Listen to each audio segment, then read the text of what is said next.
La parole est à Monsieur Julien Aubert.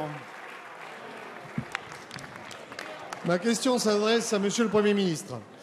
Il y a 18 mois, nous déposions avec mes collègues des Cadets-Bourbon une proposition de résolution tendant à la création d'une commission d'enquête sur les dysfonctionnements du régime social des indépendants, ainsi que des amendements demandant un rapport sur cette question dans le cadre de l'examen du PLFSS 2014.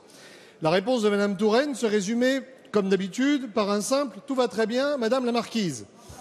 Un rapport du Sénat, sans nier les améliorations que le RSI a réalisées, a pourtant pointé récemment son architecture illisible, des systèmes informatiques non coordonnés et des cotisations incompréhensibles. Quant à moi, j'ai pris au mot Mme Touraine.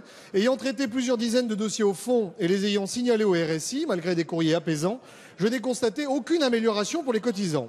C'est parce que dans nos circonscriptions, nous faisions face à des situations tragiques similaires que nous avons décidé, avec Bruno Le Maire et 110 députés de l'UMP et de l'UDI, de demander au président Bartolone une mission d'information sur ce sujet, notamment pour évaluer les problèmes économiques.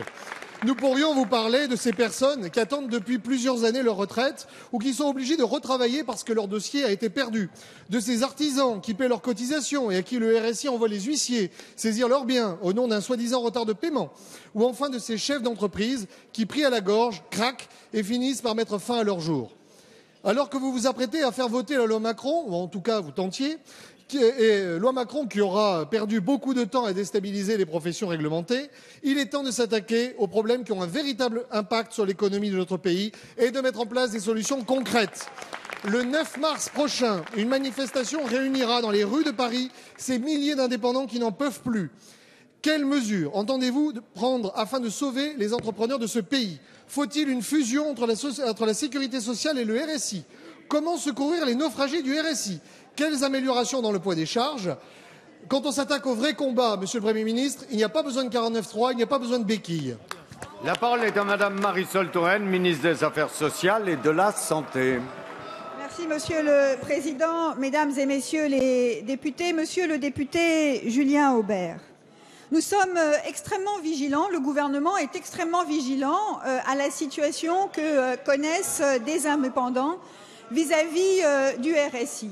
Vous avez évoqué un rapport de la Cour des comptes qui a utilisé un mot très fort il y a un certain temps pour désigner la situation à laquelle était confronté le RSI il y a plusieurs années. Il a parlé de catastrophe industrielle et ça, c'était dans les années 2000.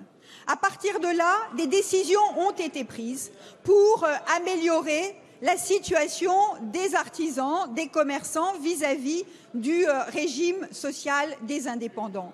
Et des progrès, monsieur le député, ont été réalisés, même s'il ne s'agit pas de dire qu'aujourd'hui tout va bien et que tout est satisfaisant. Mais il ne s'agit pas non plus de dire que la situation n'a pas été améliorée par rapport à la situation que connaissaient les artisans et les commerçants il y a quelques années. Le délai moyen pour s'affilier est passé de plus de 3 mois à 10 jours.